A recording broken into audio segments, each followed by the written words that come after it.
Hello, it's time for another podcast. And for those of you who never met me before, my name is Stephen, and I'm an English teacher in South Korea. I teach English at a university, and originally I'm from the United States. I'm from Indiana. Indiana is kind of like in the Midwest of the United States. It's kind of like the up northern part, not far from Chicago and Michigan, just to give you an idea of where I'm from. So, what would I like to talk about today?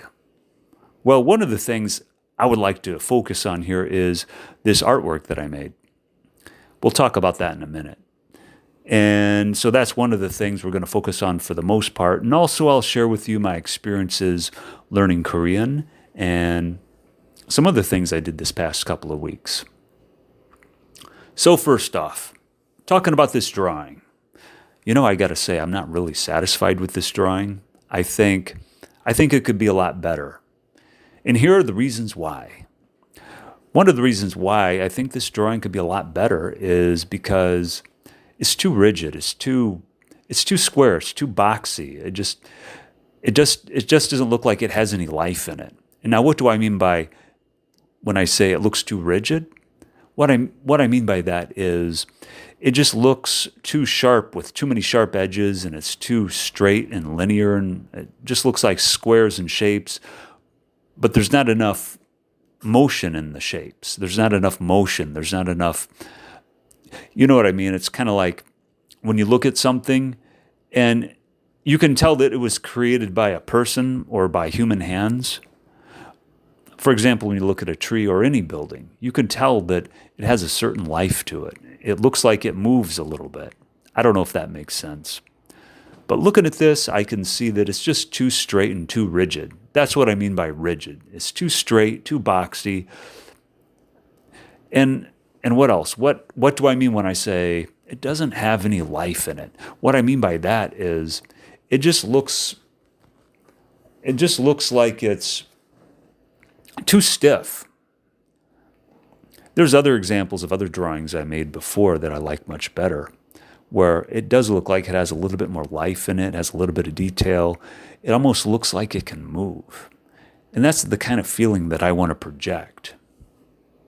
And another thing that I would like to share with you is about this drawing. I had a conversation with a friend of mine.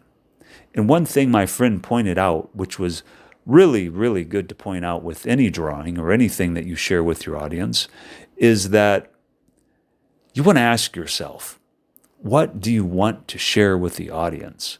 What do you want the audience to perceive? What do you want the audience to notice? Where do you want the audience to focus in the drawing or in the artwork? And as I look at this, I realize this, your eye tends to go all over the page. Your eyes may not know exactly what to focus on. Should I focus on the top, the bottom, the left, the right, the middle? There's all sorts of things going on. There's too much information, too much visual information, to be more specific. So, great question. What do I want the audience to perceive? What do I want the audience to think about and focus on? And when I say perceive, what do I mean? What do I mean by perceive exactly?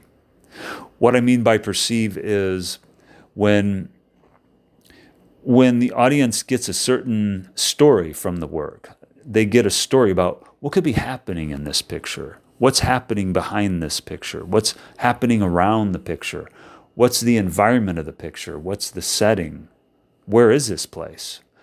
That's another great question. Where is this? Well, truth be told, this is a real place. I just decided to redraw it because I liked it. And another thing is, this drawing is of a kind of a touristy location somewhere in California.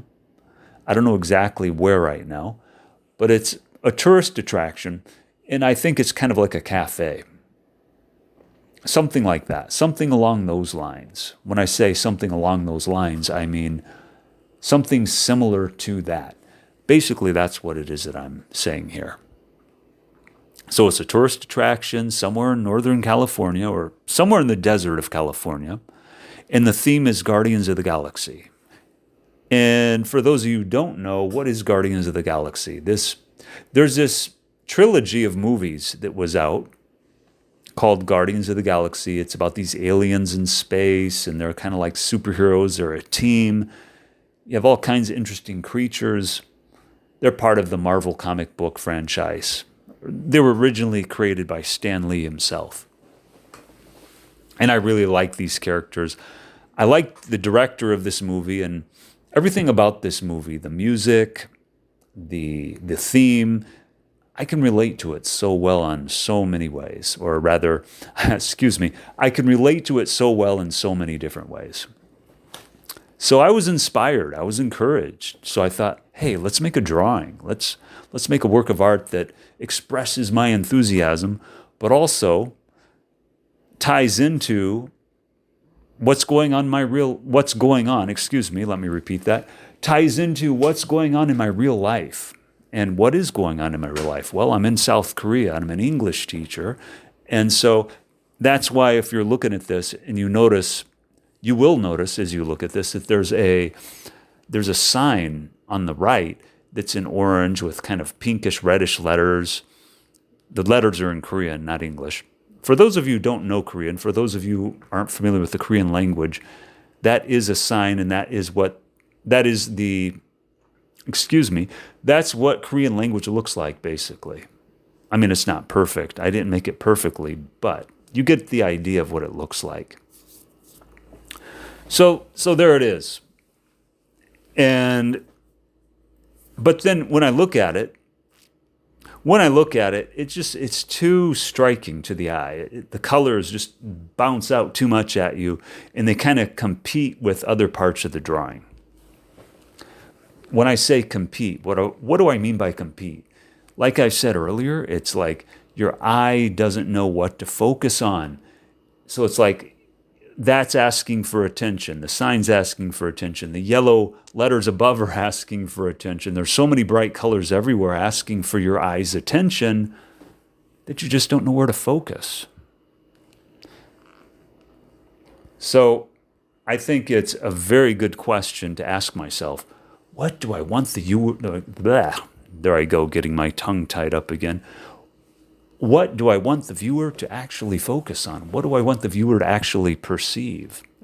Because I think if I were to redraw this, what I would do is use maybe less colors, use lighter colors, and not make everything so colorful. Maybe I would make some things more faded looking. Faded meaning less bright. Other specific spots I would make look more bright, and so on and so forth. That's what I would do if I were to redraw it. And there's one other thing that I want to say here that's really kind of disturbing me, which I didn't catch it until later. The line right in the middle, the red line, it kind of blocks your vision from everything else that's going on. You could call it like a steel beam, a red steel pillar or beam or post or pole right there in the middle. If I were to redraw this, I would take that out. So those are my thoughts on this piece of artwork. And what are some other things I can share with you? Well, I'm still learning Korean. I mean, I've been in Korea now. I've been in South Korea now for the last 21 years about. So I figured, well, might as well try to become better at Korean. I mean, now's the time, right? I mean, I've been here for so long, and I've tried to learn Korean many times. I've given up many times. I've tried again, given up. But now what I've decided to do is just make learning Korean a regular part of my daily life. Even if I just learn a little bit, even if I just listen to a little bit or practice a little bit, it doesn't matter. I'm just going to make it a part of my daily life and make a more intentional effort to listen to what people are saying around me, try to understand some of the words. Even if I can't understand all of what's being said, I can try to pick up on some words. What does that mean? Pick up on some words means like to get the meaning, understand it, pick up on, understand, learn, remember, That's what pick up on means. Pick up on a new language, pick up on a new technique or style.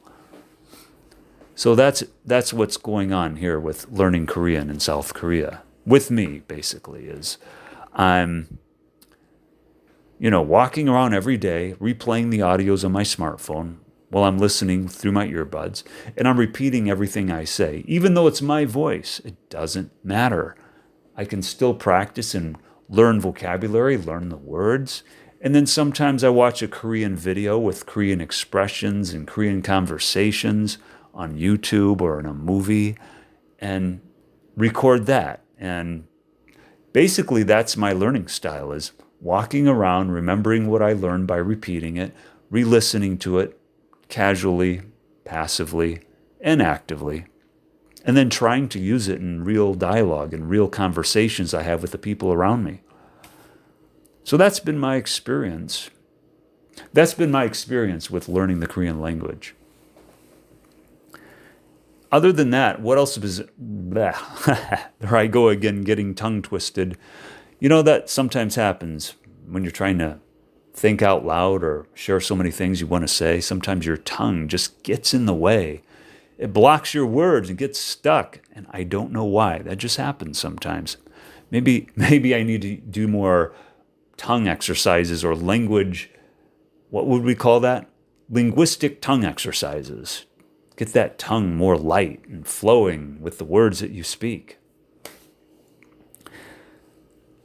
So now that I've expressed all my thoughts about this work of art, this drawing, which once again, I got to confess, this was not my favorite work of art.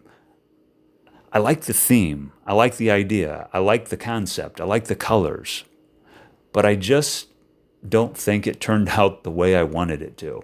When I say turned out means happened, resulted. Turned out means the final finished result of what you were working on. Turn out. How did it turn out, you could say? Well, it didn't turn out so great. It didn't turn out the way I wanted it to, but I'll keep working on it. And that's the other thing. This is a learning experience, and even things that you don't like, even things that you think you did terribly at or didn't do so good at, I think those are things that are valuable to share with the audience too, because it gives the audience an opportunity to learn from you and learn from your mistakes. And I think mistakes, like I've said many a times, it's good to share your mistakes if you can, not hide them. It's good to share your disappointments rather than hide them. And I think that's what I did really well here, is I managed to openly, transparently express what I thought without hiding anything, really. So with that being said, I hope that you can take this video and everything I said here in this podcast into consideration. I hope that you can take everything I said and think about it. And yeah, let that inspire you, let that encourage you, let that make you feel more, or make you feel more free to do whatever it is that you're trying to do, or create, or express, or share. And so with that, I want to say, have a wonderful day. I'm glad that I could share my thoughts here with you. Oh, and one other thing, transparent. Did I say transparent earlier? Transparent. When I say I'm being transparent, it means I'm being very open and honest about what I think as much as I possibly can be. That's what being transparent means. Transparent also means like glass. You can see through it, like a window. Transparent window, right? Transparent window, you can see right through it. I'm trying to be like glass for you so you can learn from me. So once again, like I said, have a wonderful day, have a wonderful evening or morning, wherever you are in the world, and I'll be making more videos and podcasts and artwork soon that may also be not what I would like it to be, but the important thing is that I'm sharing and that I'm doing it. So thank you very much for listening, and have a great day, morning, or night, wherever you are.